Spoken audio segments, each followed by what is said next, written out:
एक छोटे से गांव में एक दिन अफरा तफरी मच गई जब खबर फैली कि गांव में घुसपैठियां आ गए हैं। गांव वाले डर और उत्सुकता से भर गए थे। सरपंच जी ने तुरंत गांव की मीटिंग बुलाई और कहा, भाइयों और बहनों, हमें इन घुसपैठियों को पकड़ना होगा। गांव के 3 शरारती लड़के रामू, श्यामू और घनश्याम ने यह सुनकर एक दूसरे की ओर देखा और मुस्कुराए। उन्होंने सोचा, यह तो मजेदार होगा। वे तीनों घुसपैठियों को पकड़ने के लिए निकल पड़े। जैसे ही वे गांव के बाहर पहुंचे तो उन्हें एक अजीब सी आवाज सुनाई दी। रामू ने पूछा, यह क्या है? श्यामू ने जवाब दिया, शायद ये घुसपैठिए की आवाज है। वे आवाज की दिशा में बढ़े और देखा कि एक बड़ा सा बकरा गांव के बाहर बंधा हुआ था और वही आवाज उसकी थी, ना कि कोई घुसपैठिया की। तीनों लड़के हंस पड़े।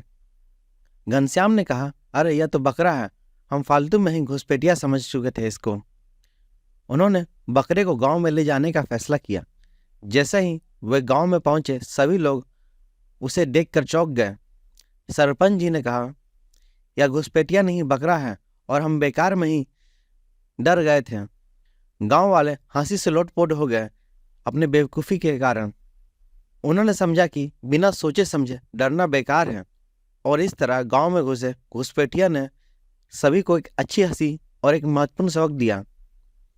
लेकिन कहानी यहाँ खत्म नहीं होती है। गांव वालों ने इस बकरे को अपना लिया और उसे घुसपैठिया का नाम दे दिया।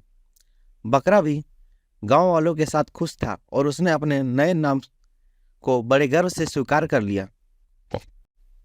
एक दिन गांव में वास्तविक घुसपैठिया आ गया। इस बार गांव वाले डरे नहीं, बल्कि घुसपैठिया नाम के बकरे को आगे कर दिया। बकरे ने अपनी भयानक मिमिहाट से घुसपैठियों को इतना डरा दिया कि वे भाग खड़े हुए। गांव वाले फिर से हंसी से लोटपोट हो गए और घुसपैठिया बकरे को अपना हीरो मान लिए। और इस तरह गांव में घुसे घुसपैठियों ने न केवल हंसी बल्कि साहस भी दिखाया। आशा करता हूं कि यह कहानी आपको पसंद आई होगी। और अधिक मनोरंजन कहानी सुनने के लिए इस चैनल को सब्सक्राइब करें और लाइक करें।